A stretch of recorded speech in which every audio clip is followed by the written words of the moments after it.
about the school was the variety of programs, because the school serves such a wide range of students. So you have students who are looking to go into trades, you have students who are looking to go to Princeton and go to academically selective colleges, and they're all together. They're in advisories together. They're doing activities together. It's really a wonderful community, and the faculty at St Johnsbury Academy is the finest that I have seen at a secondary school. And that surprised me very much because it's very unique to have a school that is as diverse, that is also has a faculty who are able to reach every student and who have content expertise and also expertise in dealing with teenagers and understanding them and helping them and supporting them through this really important developmental time. This is a place that at its very best is a joyful community and is a school that has actually brought students in, international students in, since the very beginning. The school's been bringing students from Asia and Europe and Central America and all over the world. That's one of the things that we do to help students to feel at home, is to recognize the culture, the home culture that they come from, and try to allow them to have opportunities to share it.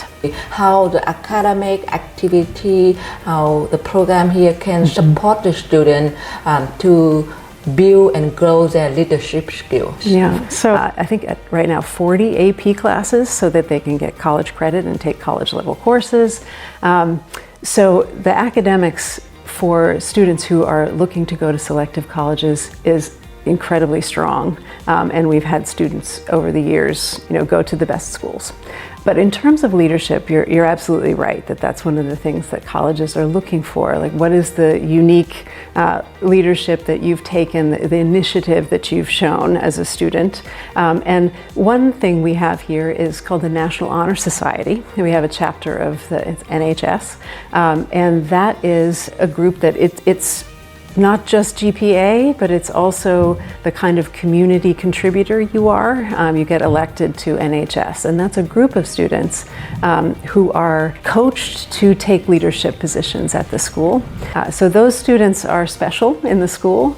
So in addition to that, there are so many opportunities extracurricularly to take the lead. So athletics alone, we have so many teams, and each of those teams has a captain, right? Each of those clubs has an officer. So we have, I think probably John told you, we have I think 26 different clubs at any given time that are running, and students have an opportunity to lead in those clubs and innovate and bring their interests to the school and create clubs and activities. How is that anything bad happened related to racial discrimination or bullying here on the campus at St Johnsbury? Yeah, that is a very important thing for parents to think about, for sure. And I think, as I've said, one of the things about St Johnsbury Academy is the number of years that we have been bringing international students here. And we've gotten very good at it. And we're very clear with the community from as soon as you start here, you know what kind of community this is. And we talk a lot about how every student should feel like they belong here. And we work very hard to help them feel that they belong. So, we really don't have I'm trying to remember an incident with an international student where they've been bullied. I can't think of one, honestly. I think the support and the kind of clarity about what we are and the kind of kindness and belonging that we foster, I think it really brings the community together, really helps students feel that they're connected. High school in the US because of the shooting thing happening. So can you share with us a little bit about the safety policy and then placement here at St Johnsbury Academy? Of course, and I understand completely, and a part of what amazes me about schools like this is just how brave students are and families are to come here it can be so far away, and we take that so seriously. And we want students to feel that this is a home away from home.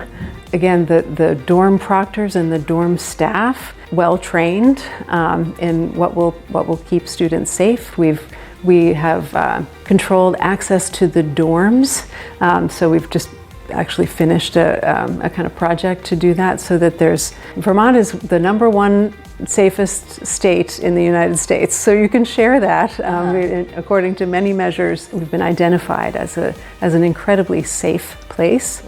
So the environment itself is very safe. But we actually had a safety consultant come through and look at our campus and look at our policies, and so that we could think about and see any places where we needed to improve. And what that consultant told us, the #1 thing that you can do to protect the children in your care is to make sure that they are seen and heard and supported. That is our focus. That's our priority.